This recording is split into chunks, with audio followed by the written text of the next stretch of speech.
Yes. Your setup is like different. It's a little different. It's a little different. But I like your setup because it's more intimate. I like yours because it's not you're sitting at a desk. You're actually like you're chilling out in a different area, but it's more alcohol based. Yeah, it is. It really is. So for that too, I brought. I've been waiting to drink this. It's 1 p.m. everyone, and you're the perfect person to drink this with. Oh my god! And that's because I am a tequila person. Like, so for those of you who don't know me, I have this blog called Lipstick and Vodka, and I hate vodka. Like, I hate it. Like, it's not something I like to drink, and so tequila is like more my style. Perfect. Then this is perfect for this because this scared. is tequila extra anejo, 100% blue agave, and it's been sitting there for a while. It's just for the perfect person to come along. God, I'm drink scared. it with me. Are we doing this? It's 1 p.m. Yeah, I'm going to sip on this, everyone, because y'all don't want to see me. Are you taking the shot? I'm going to take a shot. Oh, God. I'm telling you, I've been waiting to drink this for a while. Oh, God. All right, let's start this off. Okay. Cheers. And then we'll see how everything else goes. It's good, right? It is, actually.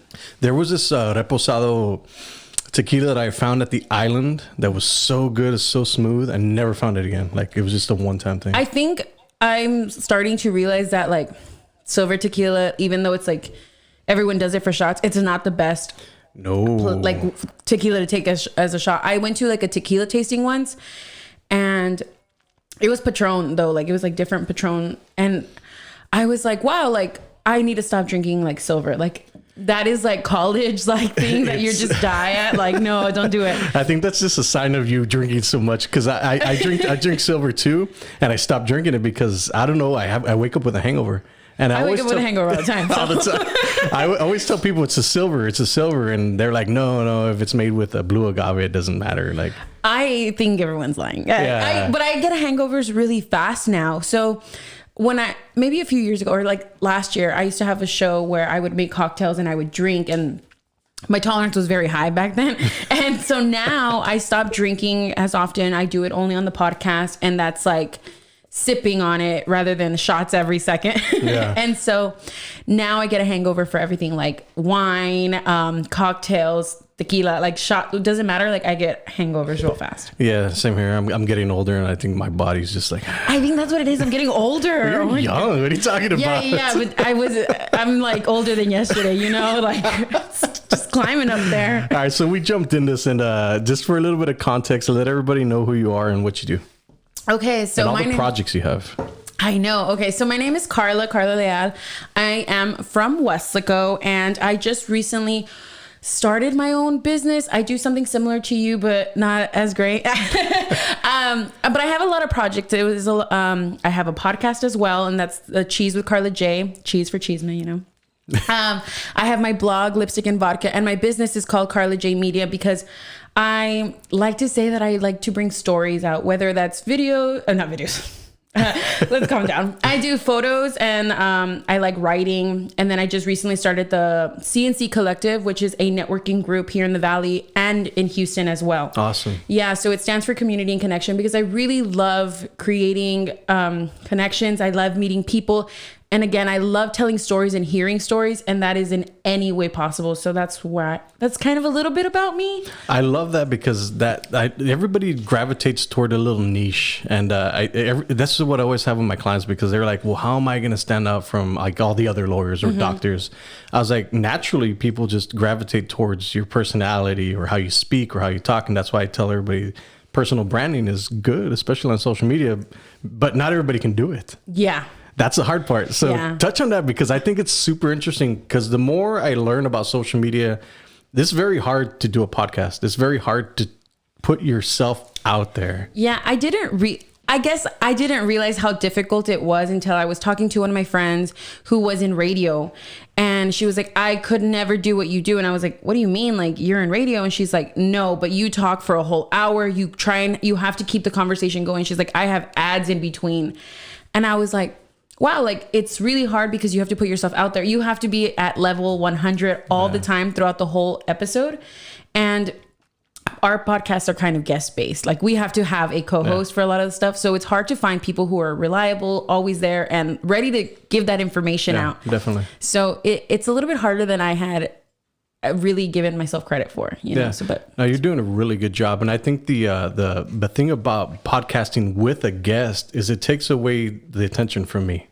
So it helps, right? It helps it to go along, because I think who wants to hear me talk about marketing for an hour? You see, and that's how I feel about mine. Because now, so before my podcast was called Borrachex Radio, and it focused on sexuality and topics that were a little bit more taboo here in the Valley, because here we don't talk about those things.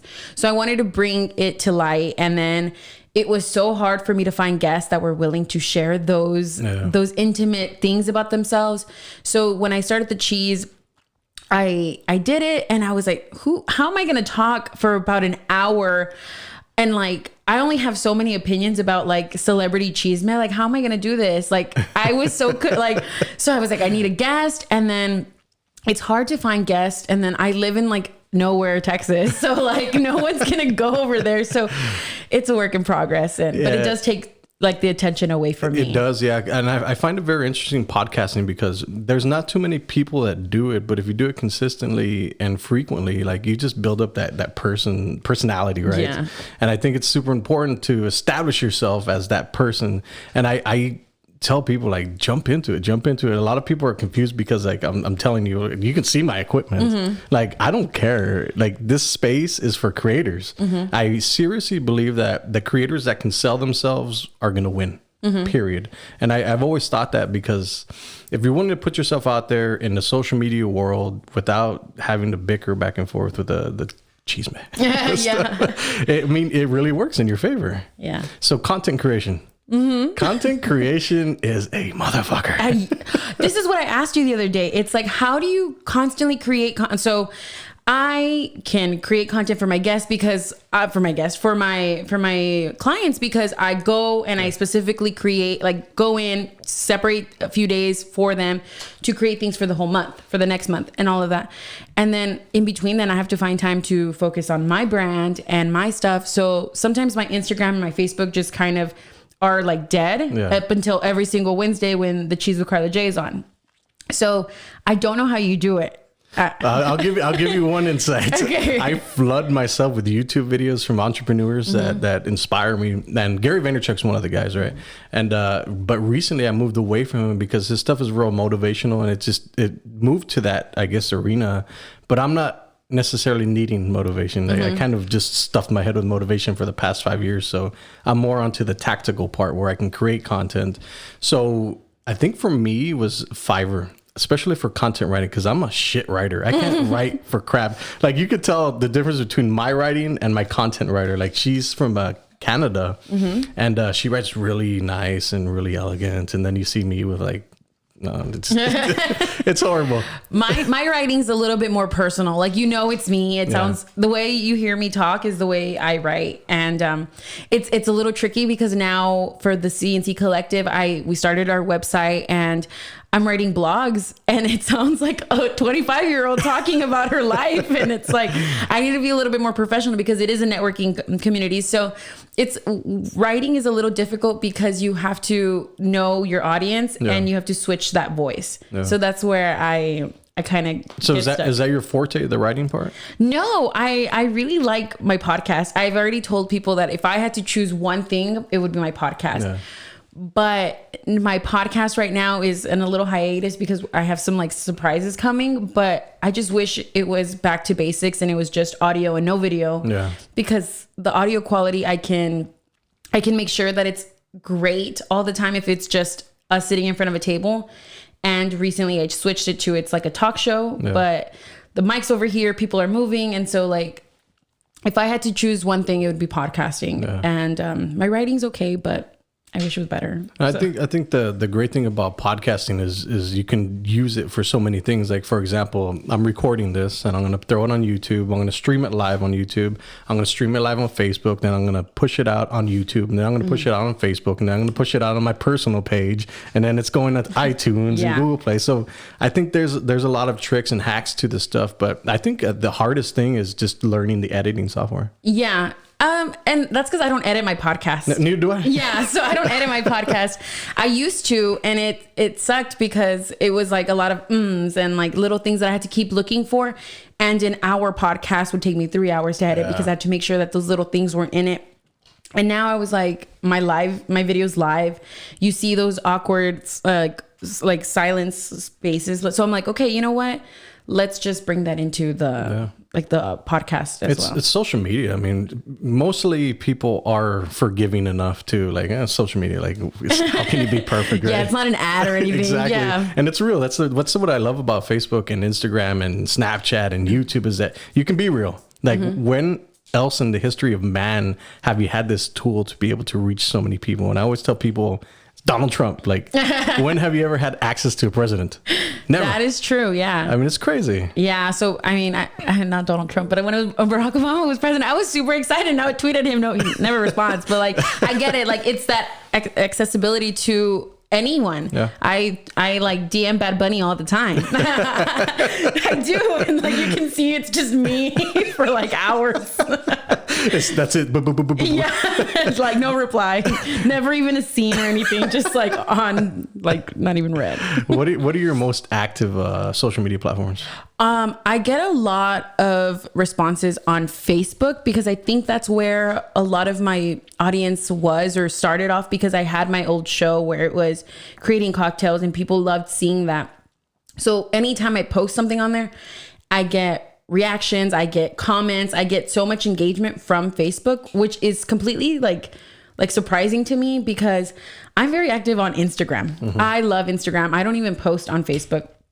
So I am on my stories on Instagram and all of that, and I get replies pretty often, but my Facebook ones are like not like no comparison. Yeah. So it would be Facebook for some reason. Interesting. Yeah, Facebook isn't cool per se. Yeah. But it's built a lot of businesses. Yeah. So I always think Facebook is kind of like the mother of, you know what I mean? Like if you're going to be on social media, I think you have to have a Facebook just because it started off this whole trend of social media, you know? And I think Facebook has a lot of options to do so much with it because like they're sharing, where on Instagram you can share, but it's not the same. You have to use like a third party app, right? Yeah, you can, or like it's like repost. So it still goes onto your feed. So sometimes it doesn't even, like the person who originally posted it doesn't get the same credit, but Facebook, you can share it. You can do so much with it. So I think Facebook is just like a really cool platform, even though it's not cool. Yeah. You know, YouTube. Let's talk YouTube. I have like a love-hate relationship with YouTube because I suck at videos, guys. Like, oh my God, I can't edit for the life of me. Like, gun to my head, I'd die. Yeah, the thing I love about the podcast is because I'm literally just slapping the logo and on the front and the end, and then putting the little music in the front. That's it. Yeah. Podcast done. But videos so the Cheese with Karla J has like the YouTube channel. And it's, it was supposed to be for my podcast, but it's an hour long and my Wi-Fi is just not like fast enough to uploading it. But so I was like, okay, let me create content here in between each episode. And editing was so hard for me. But my podcast one was just slapping on like logos here and there, and that was it. But I was like, editing for anything else I just got good and efficient at editing because I edited so much. Like I would get behind on a bunch of stuff, and I was like, damn, I gotta do this stuff. Like I feel like it takes me weeks to edit one thing, and I'm like, it was a minute long. Like, oh God. Yeah, so I became very efficient. I think the YouTube part of it is there's so much tools you can use on YouTube. But you take great videos. Like, thank you. Like even like the shots that you get are really good. Yeah, so my trick behind that is when I was with my first company, we had hired on. I was doing video first, and I with the actual Nikon, and it was really bad. Oh, I have a Canon and I don't even know how to work it. So I use my phone half the time. I'm still learning how to use my equipment. Like I said, I don't offer it to my clients. I'm still learning, but the cool thing is when I was doing it, it was that bad that we had to hire somebody. So we hired a really good videographer, and I was like, dude, we're paying this guy. Like I'm gonna go with him to the shoots and learn off him. Yeah. And then we hired another videographer. I learned off him. And then recently when I branched off on my own, I hired a videographer and I learned learn from him. So it's like I'm paying for the education, right? Yeah. So I might as well just learn how to do it. And I think that's what a lot of people don't understand is that you can get this education from the people that you work with. And then I guess I don't think it's a sneaky way of doing it, but learning off them and then doing it yourself and then implementing. Yeah. I mean, another way, and like a free way, it's like a mentorship, like getting someone that will help you. Yeah. No, but someone that you look up to. And it's something that I've talked about, like mentorships, like our friendships. And I think that's why like making those, like a lot of people don't realize like you have to make those connections in the best way. And like burning bridges is the worst thing you can do in anything, but especially like marketing, because like your face is like always there. So if you burn a bridge or you like do something, you're never going to learn or you're never going to grow from it. So yeah. So how do you view relationships then? Because like you said, don't burn the bridges. And I make a ton of so like when a client stops working with me, for example, I don't burn that bridge. I'm not like, hey, you need to use me or I'm never gonna whatever, hold your stuff for ransom. I just like whatever. There's so much out there. But a lot of times I'm like, dude, like why did you choose that? Or why did you choose this? Because I'm always asking questions. It's probably annoying, but how do you view relationships in our industry? It's trying to get relationships now. Like I said, I just started my business and I'm seeing that it's tougher to keep those relationships if you're in the same business, because everyone is kind of like out for them. Like they're trying to protect themselves and they're trying to get the clients for themselves. But I think what a lot of people don't realize is that is the worst thing you can do, because you need to get these relationships, because let's say you have a client and you can't take on another client. What are you going to do? You're going to refer someone else. Yeah. But if I have made a bad impression on you, you're never going to refer that person to me. Yep. So that friendship or that relationship is so important. So I think it's really hard right now that I'm realizing in our industry, because people don't think that way. And I wish people did, because like, if I can't take on a client, I'm not going to refer you now, because like, look how you're like, this is how you're going to be with any negative or any situation, bad situation. And so how are you going to be with the client? So that's what I think about relationships and like in this industry. It's an interesting take, because I'll refer out clients just because I like somebody. Like I like, for example, my buddy Mauricio of Cobalt Digital, like he handles a lot of the Google stuff and I do more of the social media. So when people are asking me, well, is social media going to work for me? It's like, I can't tell you yes. I would love to say yes, 100% guaranteed. But I tell them like, go try out different things. Go talk to these other people that are experts in their field that are doing digital marketing in separate locations, right? And test it out. Have that conversation with them. And at the end of the day, you can come back and make a better educated decision. Yeah. And there's like things that you can always learn from other people. Like, I am a podcaster, but I learn a lot from you too. I've asked you like, what camera do you use? What do you do? Because like, even though I do podcasting a different way, doesn't mean I can't learn something from you. So even learning things from everyone. So if you burn those bridges, you're never going to grow as a creator. Yeah. So. Creator is a term that it's kind of new. Yeah, but everyone's a creator. Yeah. Honestly, like whatever you do, even if you're not in like the digital world, you're a creator. Yeah. I think like if you own a restaurant, you create, like you not only create food, but you create experiences for your guests. My parents own a restaurant and I think of it that way as well. So but we are creators. Everyone is a creator. So yeah, I think some of us just are a little bit out there more than others. And that's not to say that they don't deserve the credit, because I mean, there's a ton of amazing creators, photographers, videographers. And I feel like the introverted, extroverted part of it plays a huge role, because like I said, I know a lot of amazing creators, but they don't have that extroverted tendency when they need it.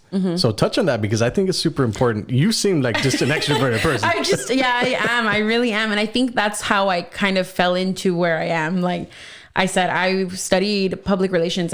Even though I studied mass communication, so a degree in talking, I literally didn't think about creating anything. I started my blog in 2015. Because I wanted to work for Cosmopolitan magazine as a writer. And that was my big goal. And then it turned into, okay, so I have my blog. I fell in love with it. I fell in love with taking photos. Okay. And then I turned into, okay, now I have to make videos because that's like the next thing. Yeah. So I started creating videos and then I went live and it just kind of snowballed into what I'm doing now. And I fell in love with all of these things. So, but it was me speaking that really kind of developed all of this. And I think it was just like a snowball because I was like writing and then I had to be in front of a camera and I had to talk. Like if you ever look back at my first lives, I was like this awkward like person just like talking in front of a camera, and like I would mess up on my like recipes because I started off with that show. I would like cut limes in half and they were like, why don't you cut it into fours? And I was like, like, whoa, like my life changed. Yeah. So. I think it's different when you have people actually commenting back. Cause like sometimes you'll just be on a video by yourself and then it's like somebody pops up with a question like, oh, hey. So now the show that I have, right, the cheese, it's live, but I try not to respond because it sucks like listening to it as a podcast listener instead of just like watching the video. So I try not to respond, but when I'm by myself, I have to, because like who else is gonna kind of go back and forth with me? But it's a little different, and especially because like criticism is right away, and I'm like, oh God, I have to respond to that. Yeah, I think that's the problem with a lot of people is that they're afraid of the criticism and the critique that they're going to get from somebody if they put themselves out there. Mm-hmm. So building a personal brand or a brand for your business that you're working for, it really pushes it out there in front of a lot of people. And this is one of the things that one of my clients had a problem with, because he's very straightforward, manly man. He's like, he doesn't want to deal with people's attitudes, and he owns a business. So I'm just like, we kind of have to take into consideration that you're in the social media world. Yeah. There's a lot of eyeballs on you. And then with advertisement, it's getting out to everybody else. Yeah. I kind of I don't know. I've always had like who cares? Like, I don't care about anybody's opinion about me. And that's kind of where it came from. I think that's why I feel comfortable in front of social media, because I don't really care what people say. Yeah. I know that's really like ugly, but I don't like. But it's true. You have to be that kind of person to a certain extent. Like, I care about what people think about me. To an extent. Yeah. Yeah. Like it's not going to stop me from doing what I want to do. Exactly. But I do watch how I present myself. Like when I was making those videos and those cocktails, I was like, man, I'm just like this drunk girl on social media. So I was like, okay, yeah, I drink, but like, what else am I? What else do I do? So, and especially because I was starting my business, I was like, I wouldn't want to work with this drunk person, you know? So to an extent I care, but only to like this line right here. That's it. That's it. You're not getting anything else. Yeah. So let's talk about your other projects that you got coming up. I know you were working with, what's her name? She does branding. Wow, damn it escapes me. For what? What's the project? I forget her name. It's on Instagram. Image Marketing Group. Yes. Mm-hmm. Yeah. Linda. So talk about that. I've known Linda for a long time, and she recently popped up back on my feed, and I started following her again. And she's been in the market for a long time, right? Yeah. So I'm helping her create videos. Yeah. I'm helping her with some of her stuff. She's coming up with some new projects. It's kind of still in the works. And she hasn't really talked about it, so I don't feel. But we're doing some videos. But I am going to be going and doing some fun stuff for her in spring break. Just again videos, but more vlog style, so I can do that. Yeah. That's what we've done. I also did some graphics for her. Like I said, she's working on a project. It's called Trend Boss. That's what I've done with her. I'm hoping that will continue, and she's an amazing person. I'm learning a lot from her. Yeah. So, but there's not much I can say because she hasn't announced anything. So I'm just like waiting. Yeah. So whatever she shares, I'm willing to then share. You can talk about exactly. So right now she hasn't. So I'm like, okay, I'm going to keep it all under wraps for her. So what else do you got going on then? Well, like I said, I started off the CNC Collective. That actually today I have it's called Community Connection and Cocktails, because it's like our take on happy hour.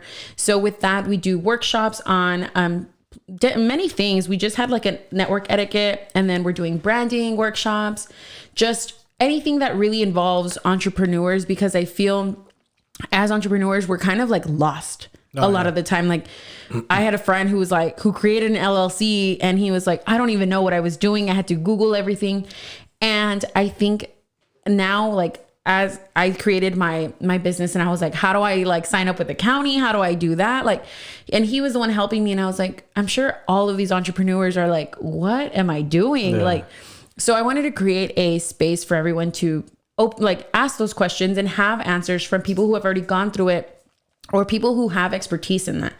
So that is like the CNC Collective. The Cheese with Karla J is going a remodeling. We're creating a studio for the Cheese, which is my podcast. Yeah. So I'm going to have a space and an office for it. And that's because it's a hobby. Like it's not even, but that's what I'm doing. And then Karla J Media, I am working with a few businesses. I just started up in September doing, I call it social media management. Honestly, that's what I do. I really manage your social media, and I kind of guide them on how to continue branding themselves, because they're usually established businesses that I'm working with. I haven't like targeted or looked for any like upcoming businesses. So just kind of rebranding a lot of things. Yeah.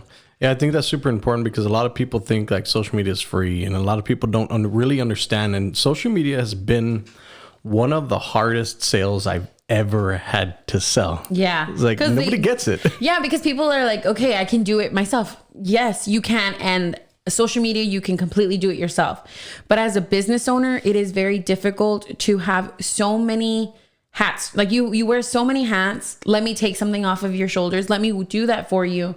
And in return, you get all of these amazing photos, you get amazing content to not only just share on your social media, but that's something that you can keep for other things. Like, let's say they have advertising. I like to give it to my clients. Like, this is what you paid for. These photos are yours, so they can use it for other things as well.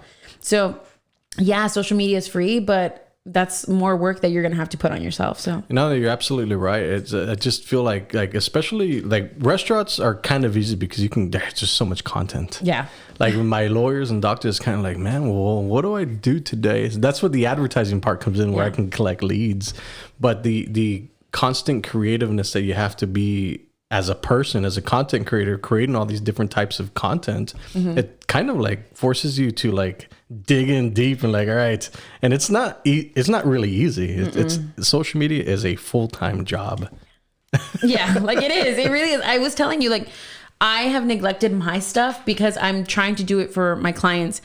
And it's like, how do I find the time to do it all? Because it's not easy, even though it is, but it's not, because it is a full-time job. You do have to take time to do those photo shoots, just take time to edit them, post them, captions, hashtags, all of these things. And then if you are going to be boosting or advertising, okay, who is my target audience? Where am I going to go with this? Like, you have so many things to think about.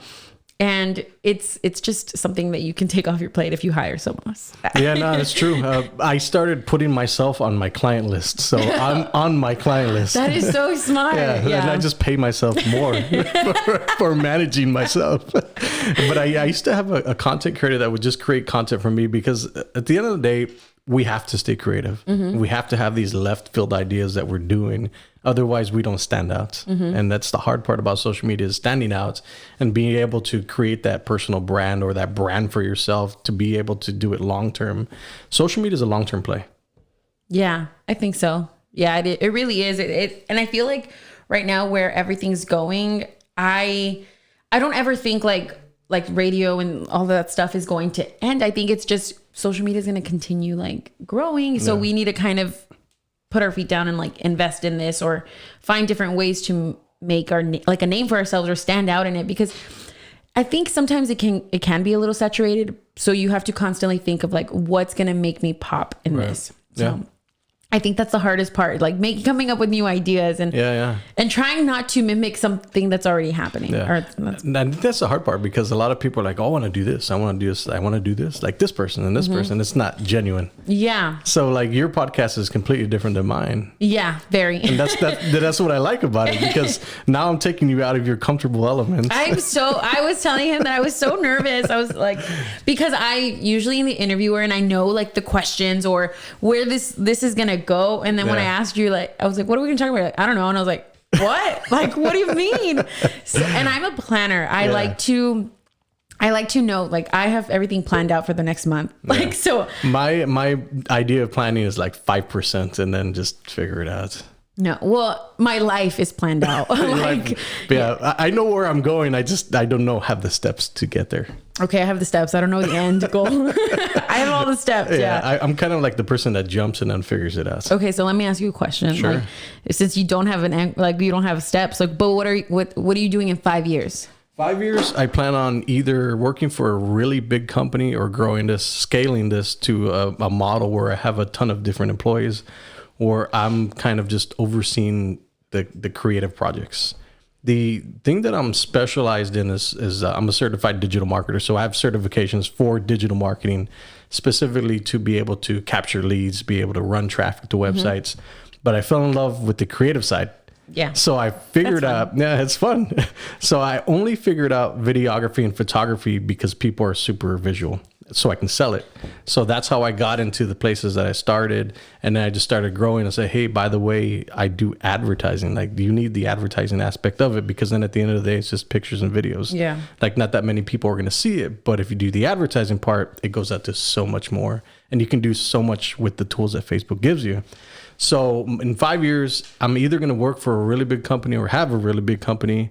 But my goal is to be able to monetize the podcast next year. I want to be able to grow it big enough where I'm getting enough eyeballs on it to be able to warrant a good sponsorship or to carry on that relationship. Because I think since it's so new, like the people that are pioneering this here in the Valley are going to win. Yeah, I don't know a lot of people who have podcasts here in the Valley. There's a few. I know one besides myself. Yeah. Oh, two besides me and you, like one. Yeah. Yeah, maybe you're right. Yeah, I don't know a lot, and if I do, I know people who started it and then just kind of like let it fall off. Yeah. Or I know someone who wanted to do it and then didn't do it. So I feel like people here in the Valley haven't found the beauty in it just yet, but once it kind of blows up, they might. I think what it is like people don't want to put in the work because it is work. Yeah. Like, I think if I had a podcast Monday, Tuesday, Wednesday, and then today, and I have one Saturday. But my model is it's not live like yours. So I pre-record them and then I air them out. So I have content for the next 4 weeks because I think that's one of the things I had to figure out is like, how am I going to, I'm stretching myself thin, right? How am I going to do this for the long term? Yeah. So creating that content throughout the time frame for the next month, it gives me a little bit of leeway to be able to work like my actual job. Because right after this, I'm going to jump right back to working. Like, I wish I could do this full time and be like Joe Rogan and make $30 million. Yeah. Well, my show, like it's still in the, like it's a baby. It's brand new. Here. And so I set that whole day for the show. Yeah. Like, I don't do anything on Wednesdays because I separate time for that show because I have to set everything up because it's right now it's in my living room. Yeah. So I have to move stuff around. I have to move things around. I have to put lights up. I have my what's it called? My assistant. It's my sister and she comes and like has to help me with the games because there's games in the show. And up until maybe about 7, because the show airs at 9 p.m. At Central Time. It airs at 9 p.m. on Facebook, and by 7-ish is probably like the last like finalized version of the outline for that day because like celebrity news is happening all the time. Yeah, fast. So I want to make sure that I have like maybe the fastest update that I can get. If something happens at like during the show, my sister's on her phone, like this happened, she'll text me mid-show. So it's constantly, so it's something that I have to kind of prepare all day for. Yeah. I wish, like I said, I wish I was back to basics and just like pre-recording everything because it's so much simpler. Yeah. And it's honestly, I could just be in my room, like talking to a mic and like have someone else on, like it's so much easier, but I love being in front of a camera. Yeah.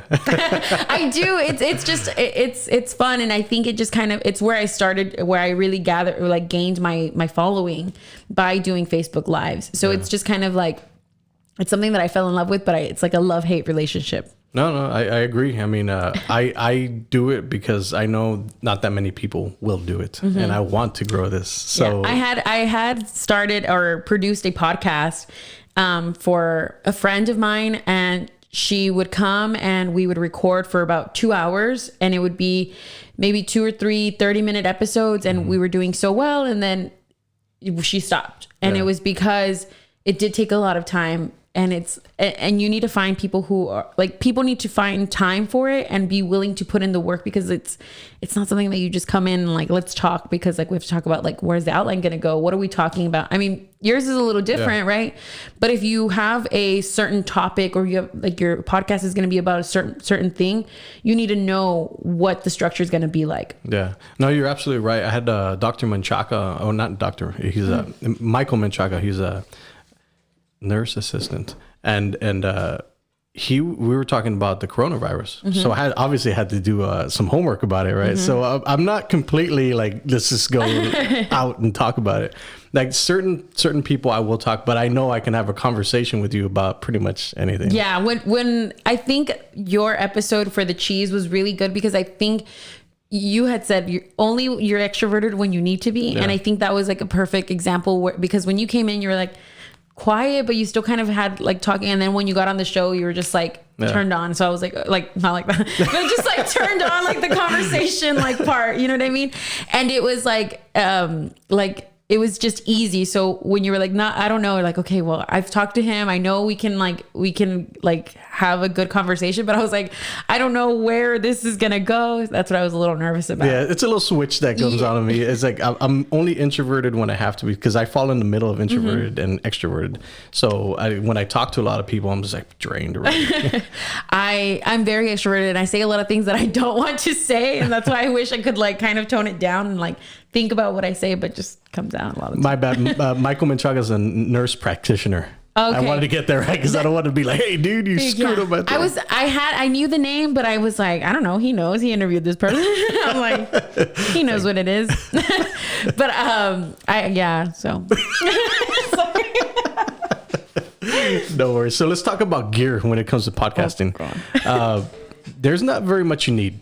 And I think for a lot of people, I'm trying to push them towards podcasting, because I feel like it's going to be the next big thing. If they do it now, they can build up a big enough audience. And I think that's the thing, is nobody wants to put in the time, but the gear isn't that expensive. It is. It can be. Mine was. Yeah. But I think you can create a podcast from nothing. So when I first started my podcast, like I said, the Borrachex Radio started off me recording to my phone. I would record on my phone, and I would just edit it on my computer and then upload it to SoundCloud. Yeah. That's all I would do. Now I have a mixer, and I have mics, and I have stands, and I have all of that stuff. But when I started, it was just very simple. And then I like graduated to like a small mic, and then it just kind of turned into what I have now. So it's not expensive, but it is expensive depending on where you want to go. Yeah. Right. Depending where you want to go with the podcast. Yeah. If you just want to get your ideas out, then I mean, you can start off from anything. But if you really want to be known as like someone who is in the podcast world, then I think you kind of have to invest in it. Where do you see podcasting go in the next 5 years? I mean, obviously it's already huge. Yeah, but I just feel like it hasn't hit the valley yet. Like I'll tell people like, oh, I have a podcast. What's that? And sometimes like before when I had my my cocktail show, like it's a show, but it's Facebook Live. But when I had that, people were like, oh, your podcast. I'm like, that's not my podcast. Like that. I was like, well, that's not my podcast. But now people can reference like my Facebook Lives and your podcast. Like, yeah, it's all my podcast now. Yeah. Like, so I think right now it's huge everywhere else, but in the Valley, it hasn't gotten down here. Yeah. So I think you and I being kind of creating these ideas here in the Valley are great, because like not a lot of people understand it, or they don't know. So I do have a lot of people that reach out to me and like, okay, how do you do it? And I tell them, and they're like, it's okay. Never mind. Too much work. Yeah. And so I'm like, I can produce your podcast. Like I love doing podcasts. So well, that's the hard part, because if you produce it for somebody, you're going to run into the same thing. And that's one of the conversations I have with a buddy, is like, he wants to do a podcast. And I said, well, okay, well, you can have a guest, or you can do it by yourself. What angle do you want to go through? There's so many working parts in it that people are like, this seems very easy for us to do. Yeah. Right? Because we've been doing it for a while. But producing it for somebody else, and then they can't find a guest. The thing about podcasts is they have to be consistent. I think the biggest thing as well is like, are you made for podcasts? I know that sounds like such a like ugly like question, but can you do it? Because do you have the personality for it? What kind of message, or what's your big like big image. Like, what are you trying to do? So the person that I was producing the podcast, she was by herself all the time, but she did a lot of like spirituality things, wellness things. She did a lot of yoga. So it was a lot of meditation, talking about like like all of these, like it was just in facts, research. And so she could carry on the conversation by herself. But like for mine, I have to have a guest on because like there's only so many opinions that I can have about one topic, where someone can bring another idea and I would have never even have had that conversation, you know? So it's also like, what kind, like, are you the right person for a podcast? Because I don't think anybody can should have a podcast. You're absolutely right about that. It's the same thing I always ask people. Can anybody be an entrepreneur? What is your thought about that? Can anyone be? No, I think anything, because if anybody could do it, everybody would. And being an entrepreneur is difficult because you have to put in the work. And when I was in college, I hated taking online classes because I would not do the homework. I would like fall behind. And now as an entrepreneur, I'm back to like my classes. Like I'm behind sometimes, but then I'm like, okay, stay up till 2 a.m. because I got myself in this situation. Now I have to get myself out. And some people don't have that in them, where they will put in the work. They won't stay up those late nights. And so sometimes I don't leave my clients' offices or wherever until 1 in the morning, 2 in the morning, like, because I'm still creating things for them. And sometimes like I have a bar that like, that's not going to be happening at 10 in the morning. Right. I have to be there probably like the earliest 10 p.m. And so you put in these extra long hours that people think entrepreneurship is like, oh, you're just working from home, but it's no, like I'm not. Like I am, but I'm not. Yeah. So entrepreneurship is not easy. Yeah, you're definitely right. I had a conversation with my friend the other day. It's like, hey, what are you up to? It's like, I'm navigating the roller coaster of entrepreneurship. And it's hard because I don't think if you're not in it, you don't understand it. Do you work from home or do you have an office? I work from home. Okay, so me too. You're in my office. Okay, so but sometimes I'll use Starbucks. I won't go to Starbucks just because I'll get distracted and talk to people. So I'm like, oh God. But I work from home and my parents are my neighbors. So they're like, are you asleep? And I'm like, no, like I'm doing stuff. What are you doing?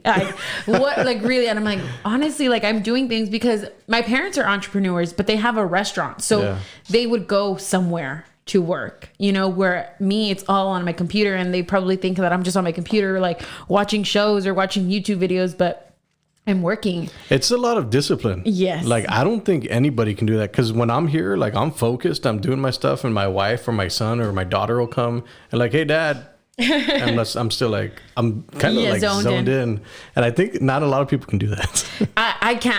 I don't have kids and I'm married, but I have my dogs, and my dogs require a lot of attention. And I have one that is like a mama's boy. He is very attached to me. So like maybe after about 30 minutes of him leaving me alone, he's like barking and like jumping at me, trying to like get my attention. And I'm like, so I have to like pet him for like 5 minutes. And I'm like, okay, back to this. And so it's difficult because like I want to be zoned in, but then that's distracting. Yeah. But you have to have a lot of discipline, and like I can't play with my dog all like day. You know what I mean? Even though I want to, I can't. So it is a lot of discipline and then organization. I wish I was a little bit more organized when it came to my work life, because like if you look at my planner, I'm very organized with my life. Like I had you like at 1 p.m. and then I have to be out early because I have to go back to like I have everything planned out. But I wish I could do like content batching for like my clients. But sometimes I'm like, they want something like at 2 p.m. and I just like I had something scheduled at like 2:15. You know what I mean? Like it's so sometimes like you can't, but it's a lot of discipline, and I'm still working on it. Yeah, it's difficult to be able to like, especially when you're starting out, it's like you want to give your client everything possible. That way you're the superstar. Yeah. But I think what comes in time is that you start seeing like, all right, I'm getting busier. Like you either have to pay more for my time, or because social media is just not pictures and stuff. Like you're giving strategy. When you're there, you're doing stuff. Yeah. Do you ever get like, oh, this is like now, like they're my clients, but it's us. Yeah. It's our business. Yeah. So like sometimes I'm like, maybe I should just do this because I want them to succeed, you know, because if they succeed, I succeed, you know? But sometimes I have to be like, okay, can I even do that? You know, I don't want to pitch something or say that I'm going to do something and I can't deliver. Yeah.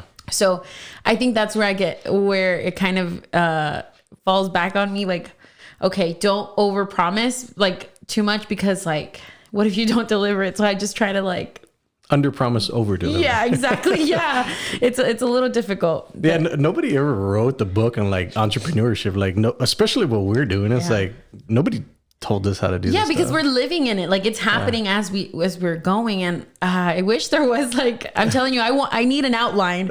And so if there's no outline, I don't know what I'm doing, but here I am. I was actually talking to my sister about it. I'm like, so my computer messed up one day and I still had to do a podcast, and I was like, I don't know what I'm doing. And like, I had to call so many people and nobody had answers. And I was just like, oh my God, like I'm going to find the answer. But then like years from now, someone's going to ask me and be like, here's the answer. But like, God, you know how long it took me to get that answer? Yeah, you're absolutely right. A lot of people call me about Facebook stuff. They're like, oh, it's right here. It's right here. It's right here. It's like, I don't mind helping. I don't care.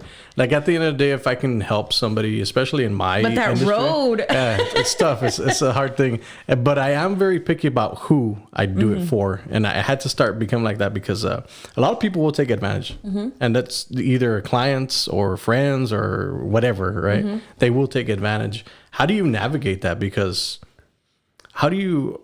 Let me say this right. I guess how do you navigate the waters of like talking to a client, say, this is what I'm going to offer you, and they were like, well, I don't see the value in it. And what do I do with like when they don't see a value in it? Then I'm like, okay, well, I think that's where I have to remind myself what I think I'm worth, or what, you know, if they don't see a value in me, then that's not my client. Right. And that's something that I had to learn. Like let's say like you have a package and it's a certain amount of money and people are like, well, I'll pay you this for that. And it's like, well, then you're not my client, because I value my work, all of the work that I've done, all of those like hours that I put in to find this and do this for myself. Like, if you don't think it's worth it, then I'm not for you. Right. And I've had to take that, like, I've had to really engrave that in, because I used to be like, okay, well, what would you want to like pay me? Or what do you want to, you know? Yeah. And that like undervalued me, and it made me feel like I wasn't, or it would kill me because I was doing so much work and I wasn't even having enough money to pay bills. So I think you have to learn how to stand up for yourself and know what you're worth and realize what clients are for you. Yeah, especially in an industry that's so unknown. Like nobody really knows social media the right way, I guess. Definitely. Yeah. And it's difficult because people don't have answers for it. And they're like, why should I pay you that? You know? Yeah. And it always goes back to, this is what I'm offering, and this is how, and if you can find it cheaper, and I think that's for any industry. My sister's a makeup artist, and they're like, well, if you can find a makeup artist that's cheaper, then go with them. Yeah. Because this is my price. And even if it's not like money wise, but this is what I value, my work or my time, or this is how long it's going to take me to create something for you, and you want it quick, like faster, then I might not be able to be I'm not the person for you, you know, because I might not be able to like meet that deadline or whatever it is. So it's just trying to, I think it's more of like knowing where you stand on those topics rather than like what kind of response are you going to give them. It's like, where do you stand? Yeah, no, you're absolutely right. I find the social media world very interesting, and it's Facebook has created a lot of businesses. Like I always say, Instagram, Snapchat, all that stuff. But Karla, I'd like to thank you very much for coming on the podcast. Thanks for having me. Pitch all your stuff, because I'm Okay. Oh, I don't even know where to start. I do this on my podcast too, and I'm like, what is it? Okay. So my personal stuff, if you want to like just see me out and about in the wild, it's Lipstick and Vodka on Instagram and Facebook, or my website, lipstickandvodka.com. That's my blog. But if you want to follow The Cheese with Karla J, that's on Facebook and Instagram, and then YouTube, it's also The Cheese Pod. All of that stuff is kind of has similar themes, and then the CNC Collective, which is the networking group. I welcome you, any entrepreneurs. The CNC Collective is on Instagram. The website is cnccollective.com. But yeah, make it out here in the Valley and Houston, guys. Awesome. That's cool. I love branching out, but I feel like sometimes if I branch out too much, like, how am I going to do that? Yeah, I don't know what I'm doing at the time, but we're going. It works. Karla, thank you very much. Yeah, thank you for having me.